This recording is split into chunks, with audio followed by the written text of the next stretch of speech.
할렐루야. 예수 그리스도 이름으로 하나님 말씀 함께 나누는 시간 갖도록 하겠습니다. 오늘 마태복음 두 번째 시간이 되겠습니다. 자, 우리 지난 시간에 이제 마태복음에 대해서 이제 그 첫 대면을 했는데요.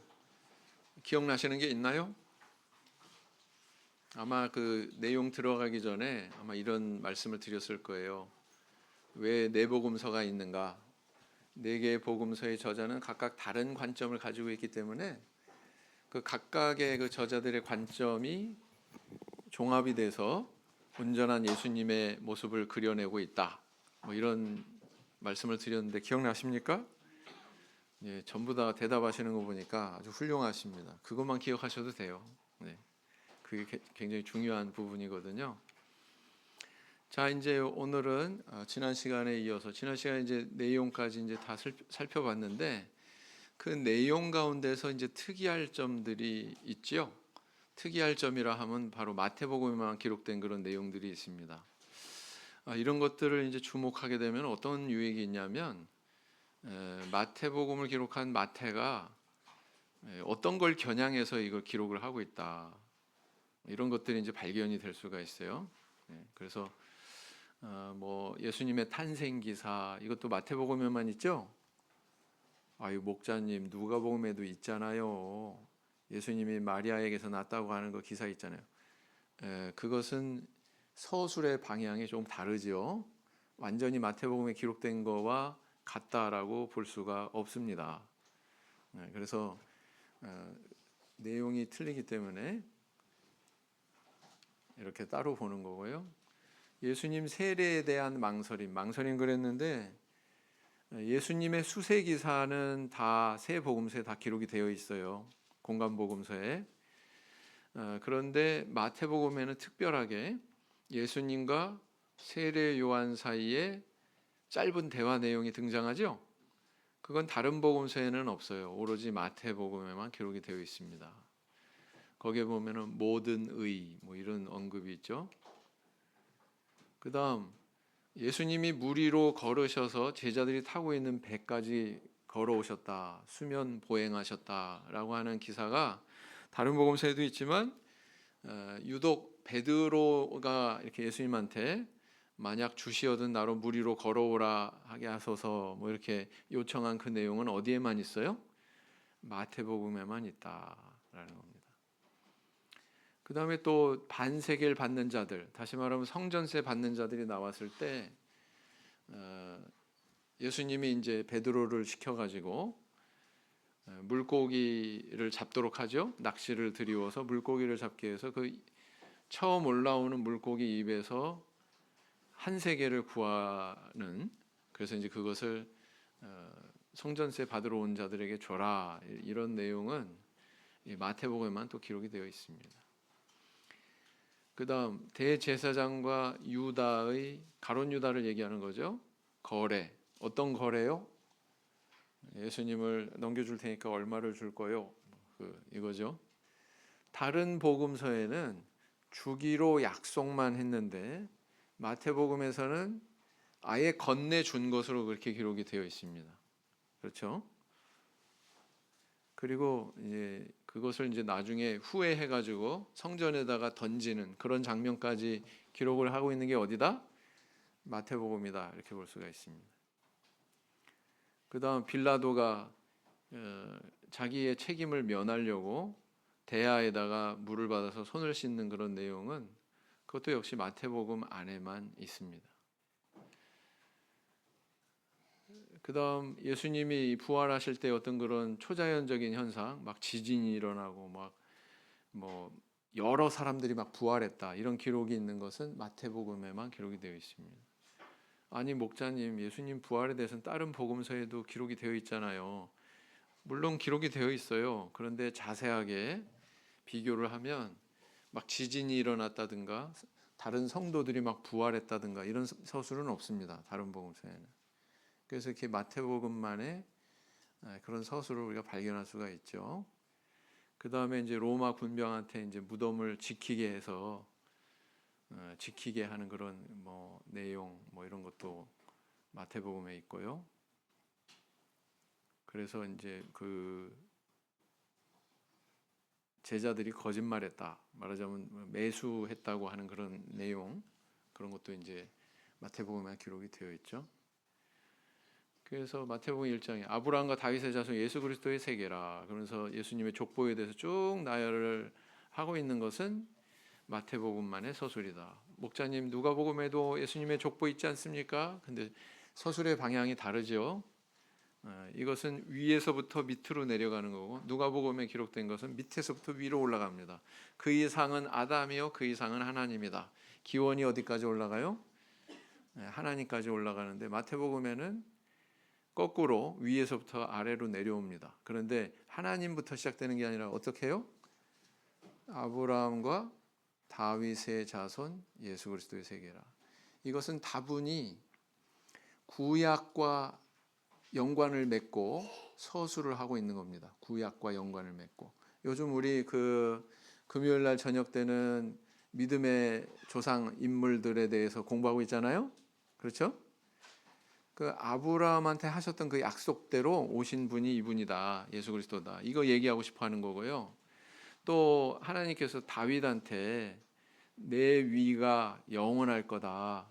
근데 그것은 솔로몬을 통해서 이루어진 게 아니었죠. 사실은 예수 그리스도를 겨냥한 건데, 그 약속으로 오신 분이 바로 이분이다.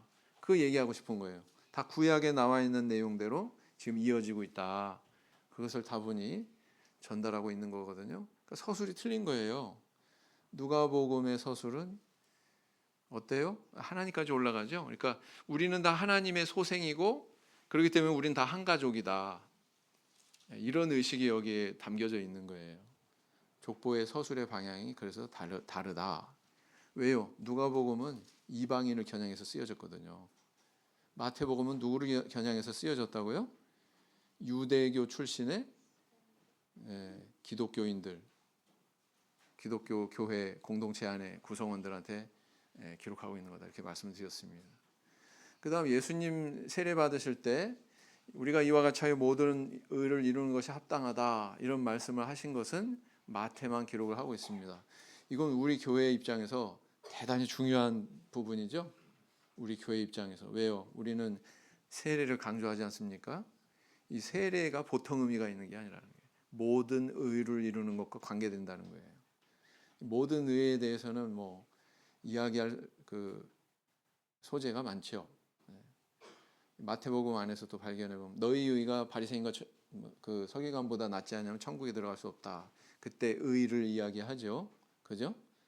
그리고 또 마태복음 25장에 뭐 의인, 뭐 악인 뭐 이렇게 가르기도 하고. 그래서 마태복음 안에서 마태가 이야기하는 의라고 하는 개념이 주목해 볼 만하다, 이렇게 볼 수가 있습니다. 그다음에 이제 그 14장에 가면 이제 베드로가 이렇게 수면 보행 요청하는 이런 내용이 나오죠. 이 마태복음 안에는요, 유독 베드로가 두드러지게 나타나는 경우가 많습니다. 베드로가 굉장히 두드러지게 나타나는 그런 일들이 많아요. 뭐 이 수면 보행뿐만 아니라 성전세 내는 거, 그 장면에서도 그렇고요. 베드로와 얽힌 얘기가 많다. 그래서 이 복음서를, 마태복음을 경전으로 삼아서 신앙생활을 하던 초대교회 공동체 안에서 베드로가 상당히 중요한 그런 위상을 가진 존재로 비춰지고 있다, 이렇게 볼 수가 있습니다. 그 다음 17장에 이것은 이제 바로 방금 말씀드린 대로 베드로와 관련된 내용이죠. 26장에는 가룟 유다가 내가 예수를 너에게 넘겨주리니 얼마를 주려느냐, 그들이 은 30을 달아 주거늘 그랬어요. 줬어요, 안 줬어요? 여기는 주었어요. 근데 마가하고 누가복음에서는 주기로 약속만 했다, 이렇게 기록을 하고 있습니다. 그 다음 마태복음 27장 24절에는 빌라도의 손 씻는 대야의 물에다가 손 씻는 그런 내용이 나오고 있고요. 그렇습니다. 뭐 이런 부분도 있는데, 전체적으로 이제 그 마태복음의 어떤 줄거리를 잡아내자면 크게 한 3개 정도를 이렇게 잡아낼 수 있는 것 같아요. 첫째는 뭐냐면 예수님을 유대인의 왕으로서 이렇게 그려내고 있다라는 거고요. 그래서 동방박사 방문할 때 뭐라고 물었어요? 여기 유대인의 임금으로 나신 이가 어디 계시뇨? 이렇게 묻지 않습니까? 네. 그 다음에 그 구약 성경을 인용하면서 너희 왕은 겸손하여서 나귀 새끼를 탔다 이렇게 기록을 하고 있고요. 또 마지막 28장에 가서 보면은 하늘과 땅의 모든 권세를 내게 주셨으니 그러면서 그 너희는 가서 모든 족속으로 제자를 삼아 아버지 아들과 성령의 이름으로 세례를 주고 그 내용 나오죠. 네. 이렇게 모든 권세를 받았다는 것은 이것은 왕이란 뜻이죠. 그래서 예수님을 왕으로 그려내고 있다 이렇게 볼 수가 있습니다. 그 다음 이제 권세 있게 가르치는 선생님이신 예수. 유대인들이 선생님을 뭐라 그래요? 율법 선생님을 랍비 그러죠. 그래서 크게 5가지 주제에 대해서 예수님이 가르치는 걸로 그렇게 묘사를 하고 있어요. 지난 시간에 제가 한 이야기 중에서 머리 부분 서론 빼고 꼬리 부분 결론 빼고 가운데 부분을 보면 마태는 어떤 주제에 해당되는 가르침의 내용들을 5묶음으로 구성을 하고 있다 이렇게 말씀드렸습니다. 그죠? 그래서 5장부터 7장이 산상보훈이고 10장, 11장이 이제 제자도고 천국 비유는 이제 13장이고 교회에 대해서는 18장에 나와 있고 말세에 대해서는 24장부터 25장까지 이렇게 나와 있다 이렇게 말씀드렸죠. 그래서 그 부분에 구분이 되는 것은 예수께서 말씀을 마치심에 예수께서 가르치심을 마치심에 뭐 이런 식으로 기록이 되어 있어요. 그래서 그 말이 나온다는 건 이 가르치는 한 묶음의 이 설교가 끝난 거구나 이렇게 받아들이시면 되거든요. 그렇다. 그 다음에 이제 세 번째 맥락은 뭐냐면은 다른 복음서와 비교할 때 유대교의 그런 그릇된 교훈에 대해서 굉장히 비판적인 입장에 서고 있다. 유대인들이 가지고 있는 그런 성경 그 전통이 있습니다. 성경을 해석하는 전통이 있는데 그런 것들에 대해서 대단히 그 비판적인 입장에서 이야기를 합니다. 그런 내용들을 이제 발견할 수가 있죠. 그래서 유대인의 왕이신 예수 어디에서 발견할 수 있다고요? 여기서 유대인의 왕으로 나신 이가 어디 계시뇨? 이렇게 동방박사들이 이렇게 물었다고 그랬죠. 그 다음 구절은 읽어보시겠습니다. 시작. 시온 딸에게 이르기를 내 왕이 내게 임하나니 그는 겸손하여 나귀 곧 멍에 매는 짐승의 새끼를 탔도다 하라 하였느니라. 다음 구절 시작. 예수께서 나와 일러 가라사대 하늘과 땅의 모든 권세를 내게 주셨으니 그랬어요. 그래서 이렇게 마태복음에서 묘사하는 예수님은 유대인의 왕으로서 오신 예수. 그 의미는 뭐냐면 이건 유대인들한테 설득력 있는 얘기거든요. 유대인들이 누구를 기다렸어요? 그들의 왕을 기다렸어요. 메시아, 그리스도. 근데 그 기다린 방향이 틀렸죠. 정치적인 왕, 그죠? 정치적인 왕. 옛날 다윗과 같이 막 이렇게 뭐 칼도 잘 쓰고 막, 네? 하는 그런 권세, 그런 어떤 권력 있는 정치적인 성격의 왕을 바랬죠. 그러나 마태가 전달하는 것은 그런 왕이 아니다. 자, 마태에는 구약 성경 인용이 이렇게 많아요. 이렇게 많아요. 몇 번이에요? 11번쯤 나옵니다. 하나, 둘, 셋, 넷, 다섯, 여섯, 일곱, 여덟, 9번이네요. 10번. 10번 나오네요. 구약 성경을 인용하는 횟수가 빈번하다는 것은 뭘 의미한다? 구약 성경을 잘 아는 사람한테 지금 알아들으니까 구약 성경을 인용하는 거거든요. 그러니까 마태복음이 수신자가, 다시 말하면 이것을 받아들고 읽으면서 신앙생활을 하는 자가 누구냐면은 바로 유대교 신앙에 정통한, 달리 표현하면 구약 성경에 정통한 그런 사람을 겨냥하고 있다 이렇게 볼 수가 있습니다. 그래서 마태복음 1장 22절에 거꾸로 얘기하자면 이방인이 구약 성경 알아요, 몰라요? 이방인이 잘 몰라요. 그러니까 구약 성경 인용하는 것도 굉장히 희소합니다. 다른 복음서에서는 선지자로 하신 말씀을 이루려 하심이니 이렇게 계속 나와요. 이에 선지자 예레미야로 말씀하신 바 이방인 같으면 예레미야가 누구야? 그러겠죠. 유대인이니까 예레미야 알고 있을 테죠. 4장 14절에 이는 선지자 이사야로 하신 말씀을 이루려 하심이라 일렀으되, 또 선지자 이사야로 하신 말씀에 이사야 선지자의 글이 굉장히 많이 인용이 됩니다. 때로는 선지자의 이름을 거명하지 않고 그냥 이는 선지자로 말씀하신 바, 또 이렇게 얘기하기도 하고요. 이는 선지자로 하신 말씀을 이루려 하심이라. 네. 그래서 이렇게 구약을 인용을 빈번하게 하고 있다. 그게 바로 마태복음이다. 그래서 이제 이 예수님이 또 두 번째로는 아까 맥락 3개 얘기했잖아요. 그중에 두 번째 맥락은 뭐냐면은 권세 있게 가르치는 선생님으로 묘사하고 있다. 뭐에 대해서 가르쳐요? 산상보훈에 대해서 가르쳐요. 그 다음 제자도에 대해서 가르쳐요. 제자의 길은 이런 거야. 이런 정신으로 임해야 돼. 제자의 길을 가면 이런 핍박을 받아.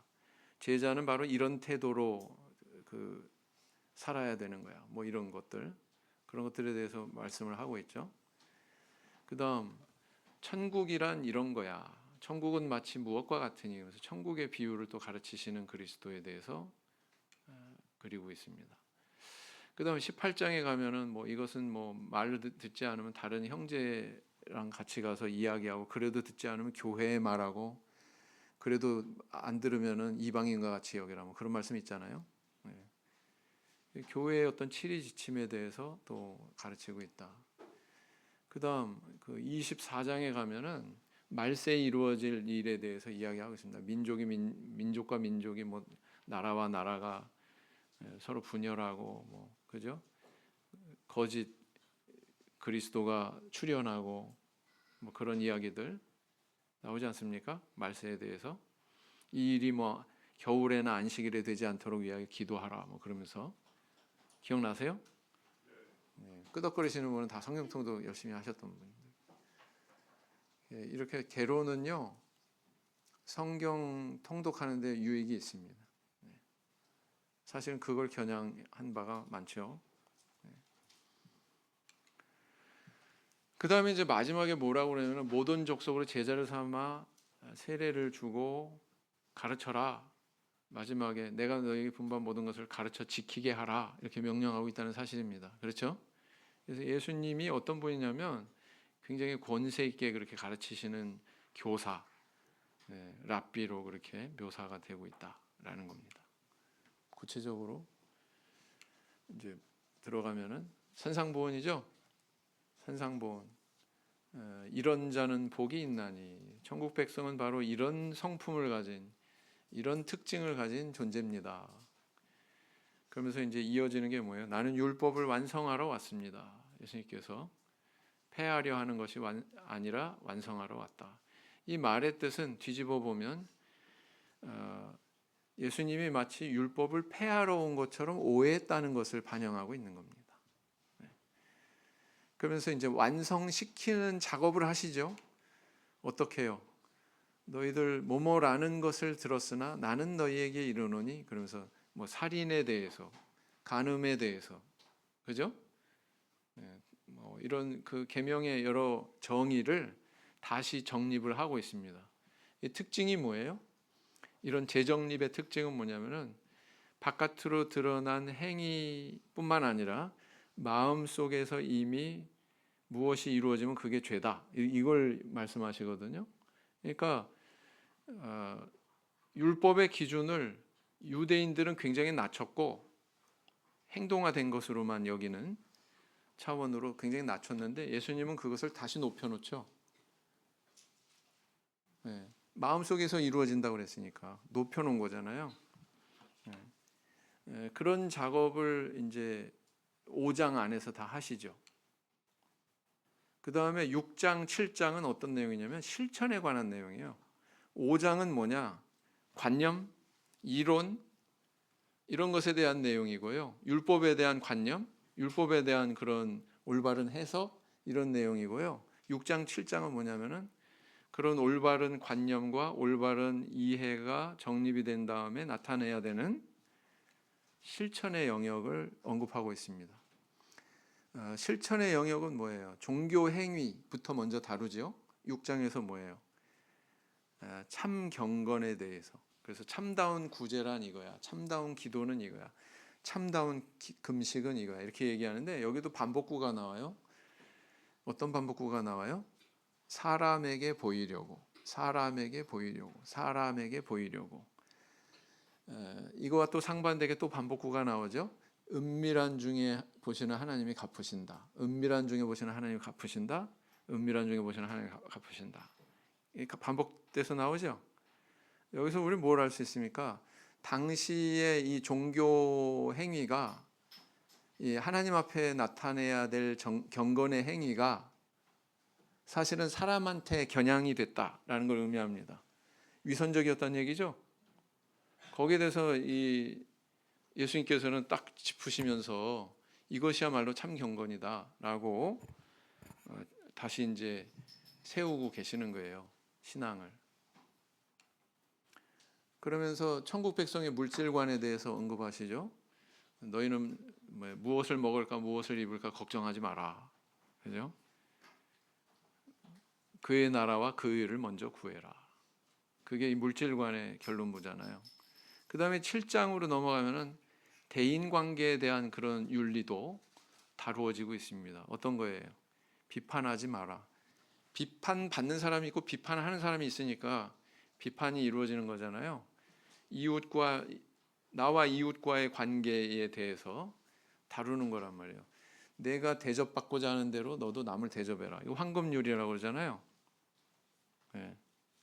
이 황금률도 역시 이웃과 나와의 관계에서의 교훈이다 이렇게 볼 수 있죠. 그래서 방향이 어떻습니까? 5장부터 이렇게 딱 진행이 되는 방향이 이론적이고 관념적인 데서 출발해 가지고 실천적인 데로 나아가는데 먼저 종교 행위에 대해서 다루고 대인관계, 이웃에 대한 관계에 대한 내용으로 이렇게 나아가고 있다라는 걸 알 수 있죠.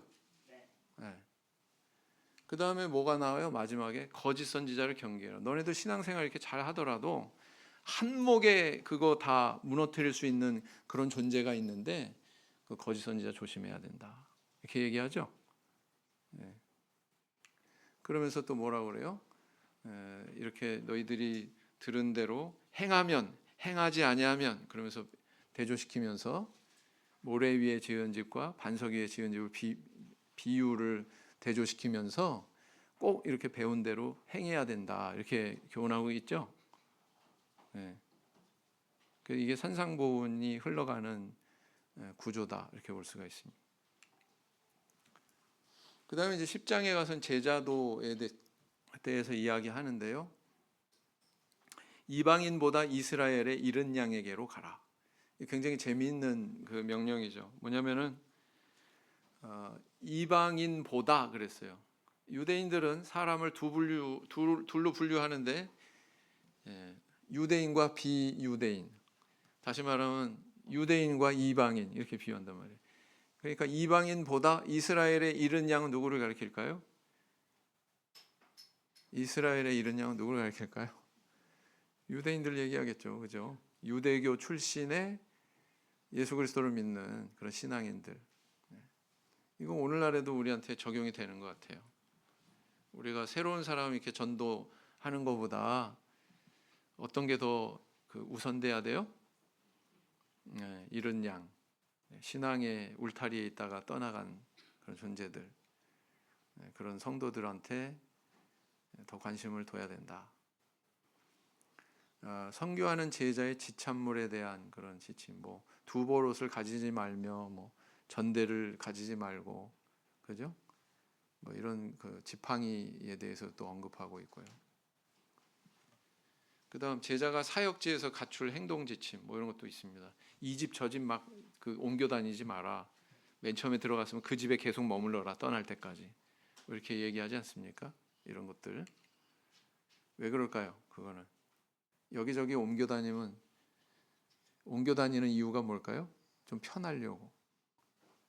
근데 사역자는 뭐 조금 편하고 뭐 그런데 목적이 있는 거 아니에요. 예를 들어서 뭐 영은혜 강사를 갔어요. 근데 우리 강사님 오셨는데 저기 차 타고 2시간 가면 정말 기가 막힌 식당이 있는데 거기 한번 가서 점심 드셔보실랍니까? 가요 안 가요? 맛있는 점심 먹으려고 영은혜 강사 온 거 아니죠, 그죠? 예, 때로는 어떤 과한 호의가 이 본질에서 벗어날 수가 있어요. 과한 호의가. 그래서 그것을 잊지 말라는 거죠. 예, 그런 차원에서 이런 교훈을 주고 계시다 이렇게 볼 수가 있습니다. 그 다음에 이제 뭐 너희를 보내는 게 양을 이리 가운데 보낸 것 같다. 뭐 이런 말씀도 하시고 뱀같이 지혜로워라, 비둘기같이 순결하라 이런 말씀 주시고 그러지 않습니까? 그 다음 불화할 것에 대해서도 각오해라. 사실은 불화할 것을 각오하고 복음 전해야죠. 그죠? 이스라엘 집에 잃어버린 양에게로 가라 이렇게 마지막에 말씀하고 계시죠. 여행을 위하여 주머니나 두보롯이나 신이나 지팡이를 가지지 말라. 이는 일꾼이 저 먹을 것 받는 것이 마땅함이니라.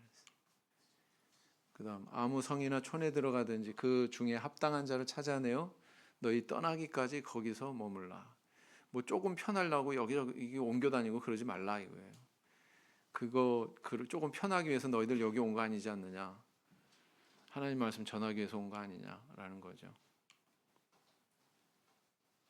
그 다음에 병든 자를 고치며 죽은 자를 살며 문둥이를 깨끗하게 하며 귀신을 쫓아내되 너희가 거저 받았으니 거저 주어라. 이런 태도에 대해서도 교훈하고 있습니다.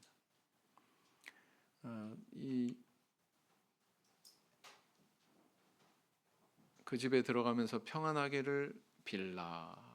또 이렇게 사역자가 자기가 머무는 집에 들어갈 때 자기를 영접하는 자 집에 들어갈 때 어떤 태도 이런 것들에 대해서도 교훈을 하고 있다라는 겁니다.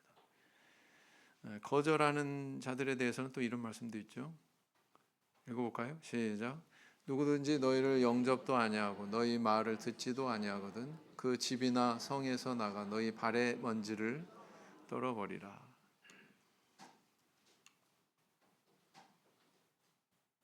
10장 16절 보라 내가 너희를 보냄이 양을 이리 가운데 보냄과 같도다. 그러므로 너희는 뱀같이 지혜롭고 비둘기같이 순결하라. 여러분 뱀이라고 하는 동물 생각하시면 뭐가 먼저 떠오르세요? 이순자 모치는 아마 사탄이 먼저 떠오르실 거예요. 근데 이제 뱀같이 지혜로워라.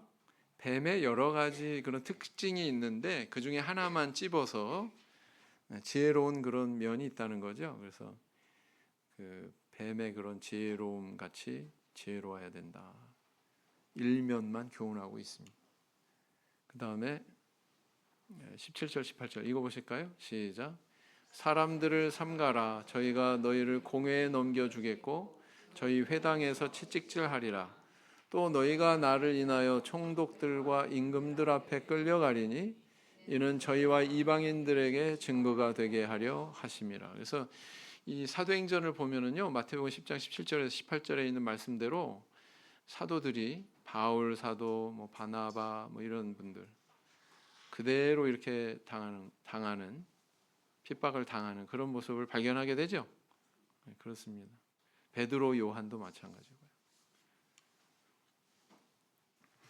그다음 또 이제 뭘 가르치시냐면 천국에 대해서 가르친다고 그랬는데 여기서 먼저 주목할 건 뭐냐면은 천국이라고 하는 단어죠. 영어로는 어떻게 써 있냐면 Kingdom of Heaven 이렇게 되어 있습니다.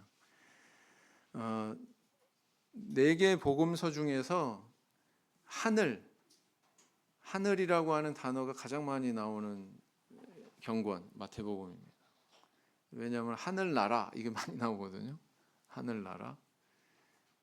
왜 하늘나라고 하느냐? 하나님 나라 그러지 않고 하늘나라 이렇게 표현하는 이유는 유대인들은 보통 뭐예요? 하나님의 이름을 망령되이 일컫지 마라. 이 3번째 계명을 굉장히 명심해서 하나님의 신명을 입에 올리는 것을 굉장히 꺼려했습니다.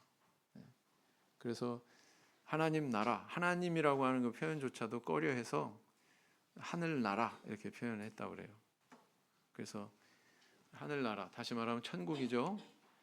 천국에 대한 그런 그 관련 내용이 굉장히 많이 나오는 게 또 마태복음이다 이렇게 볼 수 있습니다. 산상보훈도 천국 백성의 윤리, 천국 백성이 나타내야 되는 어떤 윤리에 대한 내용이고, 13장은 천국의 7 비유. 그런데 여기서 이 천국은 어떤 걸 얘기하나요? 지상 천국, 교회, 그렇죠?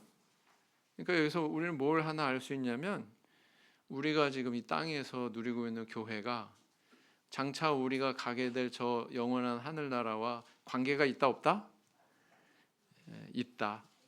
지금 여기서 천국을 누리는 만큼 하나님께서 아마 우리가 영원히 들어가게 될 그곳에서 생활할 우리의 천국을 만들고 계실 거예요. 너무 어렵나요? 지금 천국을 누리지 못하면 장차 우리가 가게 될 그곳에서의 천국도 좁아질 겁니다. 20평보다 30평이 낫죠? 그죠?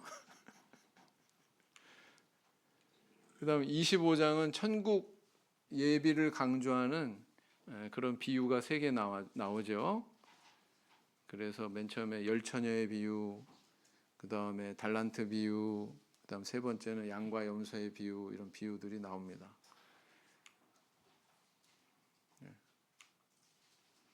요한과 예수님이 동일하게 선포한 게 있어요. 세례 요한이 뭐라고 그러냐면 회개하라 천국이 가까웠느니라. 근데 우리 예수님도 뭐라고 하셨어요?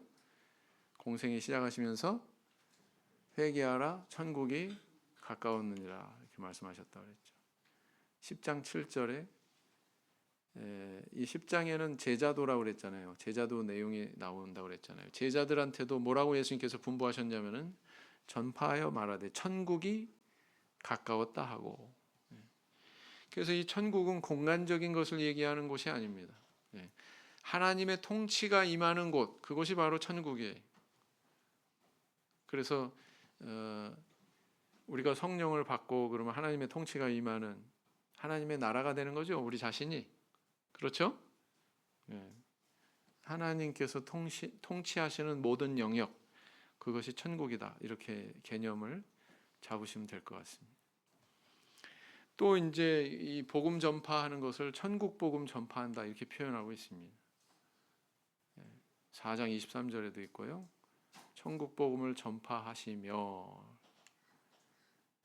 그 다음 9장 35절에서도 천국 복음을 전파하시며, 24장 14절에서도 천국 복음이 온 세상에 전파되리니, 이렇게 계속 천국 복음 이렇게 반복해서 나오고 있다. 13장은 천국에 대한 비유가 집중적으로 나오죠. 천국의 7 비유가 나오고 있습니다.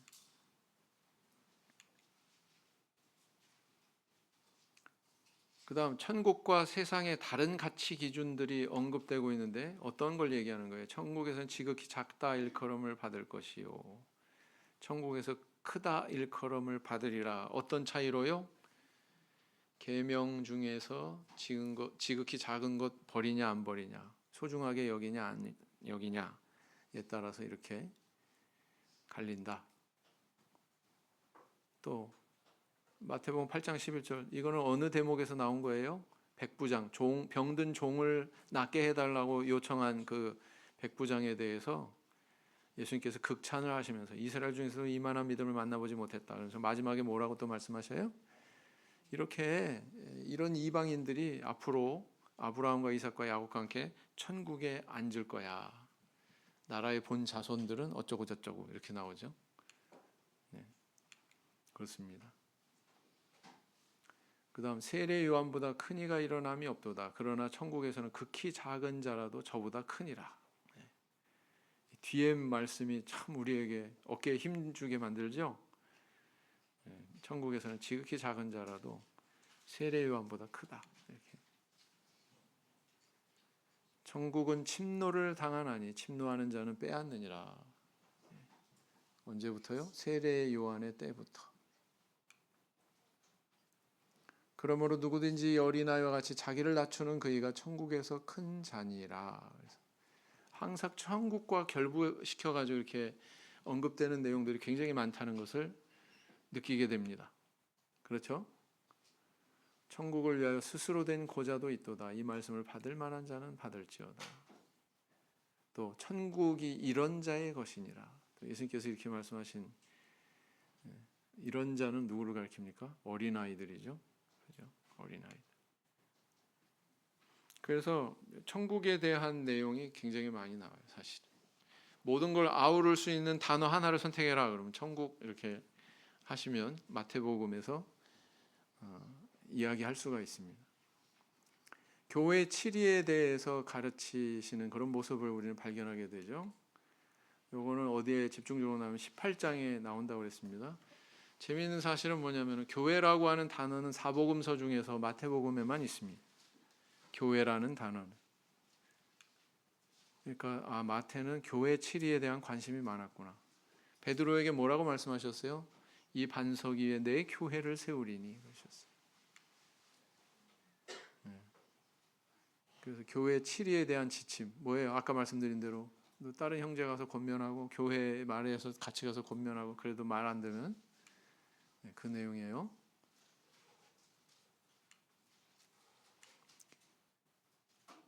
내 교회를 세우리니 마태복음 16장 18절.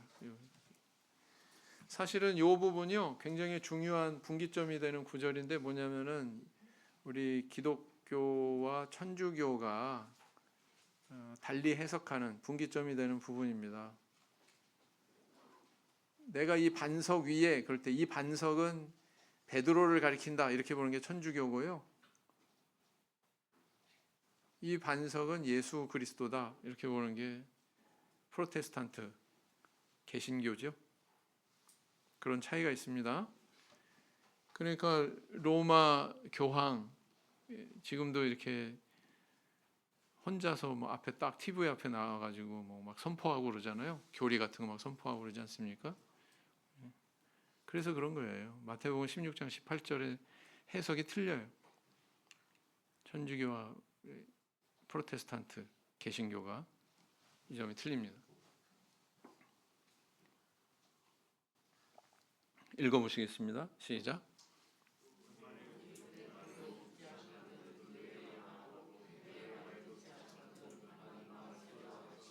네. 다른 복음서에는 교회라는 단어가 전혀 없습니다. 그 다음 이 부분도 무시하지 못할 만큼 이제 많이 나오는 내용인데요. 유대교에 대해서 굉장히 비판적입니다.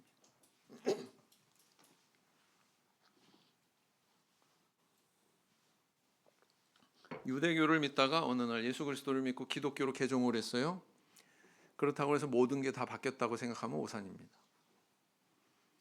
제가 누누이 얘기하지만 뭐 교회 와서 이제 뭐 예배 참석하고 세례 받고 성령 받았다고 해서 모든 게 완성된 걸로 생각하면 안 된다 그랬잖아요. 누누이 말씀드리지 않습니까?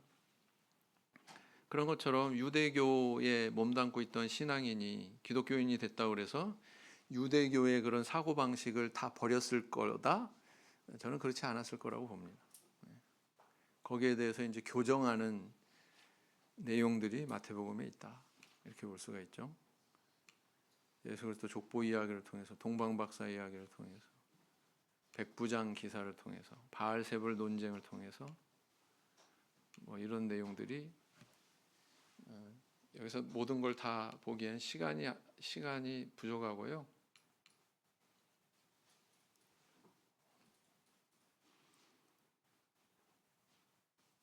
자, 마태오 6장 5절을 보세요. 회당과 큰 거리 어귀에 서서 기도하기를 좋아하느니라. 유대인이 아니면 이 문화, 기도 문화를 알까요? 모르겠죠. 그 다음 23장 5절. 저희 모든 행위를 사람에게 보이고자 하나니 그 차는 경문을 넓게 함. 차는 경문 보셨죠? 이마에다가 이렇게 해가지고 차고 팔에다가 또 이렇게 칭칭 감고 보여드렸었죠? 그거를 넓게 한다는 거예요. 15장 2절에 당신의 제자들이 어찌하여 장로들의 유전을 범하나이까 떡 먹을 때 손을 씻지 아니하나이다. 장로들의 유전, 여기서 유전은 전통을 얘기합니다. 그래서 성경에, 영어 성경에 보면 트래디션 이렇게 되어 있죠. 손을 씻지 않는다고 이렇게 되어 있습니다. 자, 이런 것들은 마태복음이 유대인을 겨냥해서, 유대인 출신을 겨냥해서 기록이 됐다라는 걸 알 수가 있어요. 자, 이거는 반복되는 얘기니까 지나가고요.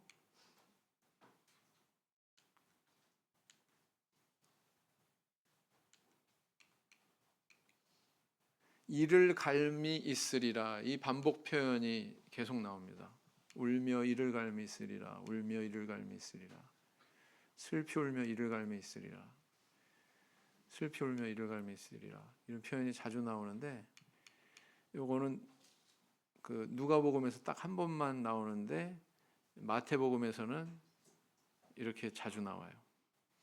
그래서 이건 누구를 겨냥해서 이야기하고 있는 겁니까? 유대교 출신의 신도들.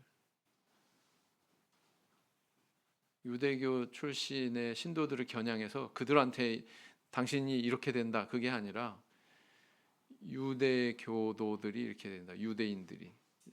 나는 혈통적으로 아브라함의 자손이야, 이렇게 얘기하는 사람들. 족보를 통해서 사실은 그걸 비판하고 있어요. 이미 1장에서. 그걸 알아야 됩니다. 그다음 이제 마태는 아마도 모세를 통해서 예수님을 그려내려고 했다, 이렇게 보는 견해가 있습니다. 예수님을 제2의 모세, 아니면 그보다 뛰어난 분으로 소개하려고 했다. 마태복음의 수신자가 유대인이라는 점에서 설득력이 있죠. 이렇게 비교를 해볼 수가 있습니다.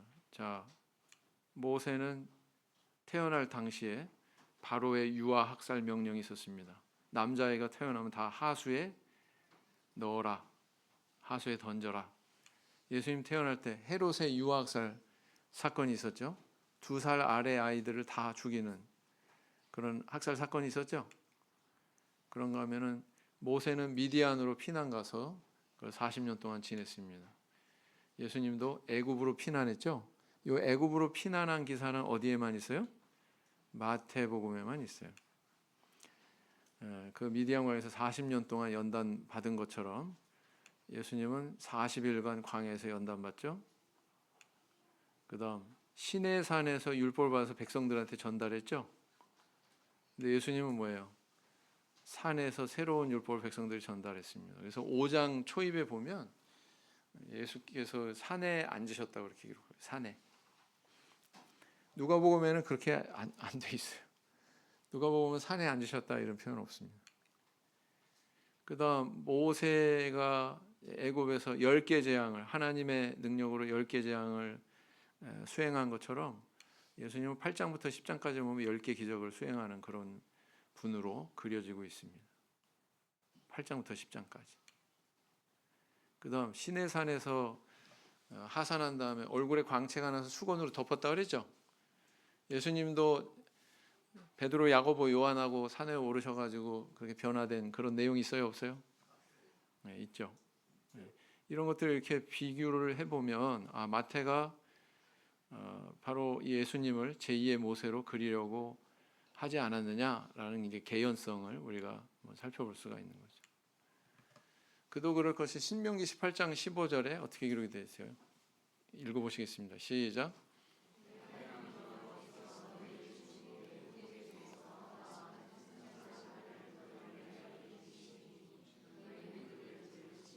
예. 스데반 집사는 자기의 유일무이한 설교 안에서 바로 이 부분을 인용을 하고 있습니다. 그래서 이스라엘 자손을 대하여 하나님이 너희 형제 가운데서 나와 같은 선지자를 세우리라 하던 자가 곧 이 모세라, 이렇게 얘기하고 있죠. 그래서 바로 이 뉘앙스에는 예수 그리스도를 바로 그 모세가 예언한 그 선지자야, 이렇게 사실은 예수님을 증거하고 있는 겁니다. 이게 스데반 집사가. 그래서요, 이 마태복음의 전체적인 교훈들은 어떤 방향을 우리가 음미해 볼 수 있냐면은 이런 천국 백성의 윤리를 따라라 라는 그런 메시지로 이야기할 수 있고요. 여기에 핵심은 뭘까요? 노른자는 뭘까요? 산상보훈이죠. 산상보훈. 마태복음의 노른자는 산상보훈이다 이렇게 생각하시면 돼요. 그게 출발점이다. 그래서 우리는 천국을 추구해야 된다. 바로 이런 교훈들을 통해서 마태복음을 통해 마태가 메시지를 전달하고 있다 이렇게 볼 수가 있습니다. 그래서 지난 시간에도 말씀드렸습니다만 마태는 세리였잖아요. 세리는 어떤 존재였습니까? 세리와 창기처럼 여겨라. 창녀랑 동격이에요. 사회적인 어떤 위상이. 그렇게 천대받고 그렇게 매국노로 낙인 찍혔던 세리 마태가 자기한테 그렇게 상처를 줬던 유대인을 겨냥해서 생명의 복음을, 예수님의 이 십자가의 복음을 전했다고 하는 것은 원수를 사랑하라 라고 하는 예수님의 또 교훈의 말씀에 대한 마태의 실천의 모습을 우리가 발견할 수 있지 않느냐 이렇게 볼 수가 있습니다. 자, 오늘 여기까지 살펴봤습니다. 묵상 기도하시겠습니다.